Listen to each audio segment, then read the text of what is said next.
જય દ્વારકાધીશ, જય મામાદેવ। મારે 3 દિવસની રજા હતી, હું બહાર ગયો હતો। આવતીકાલે મારા ભત્રીજાનો જન્મદિવસ હતો। હું વિડીયો બનાવી ના શક્યો, સોરી। આજે તમને એની બાઇક દેખાડી, હું એનું બાઇકનો સીન દેખાડવા જઈ રહ્યો છું।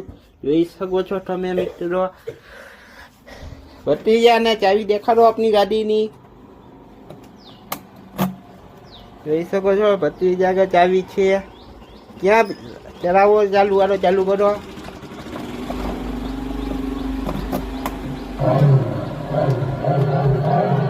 જોઈ શકો છો તમે, લાઈટું થઈ રહી છે,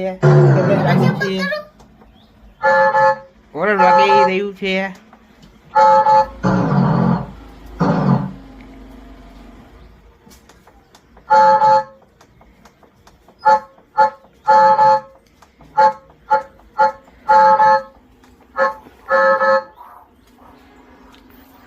મિત્રો આજનો વિડીયો પૂરો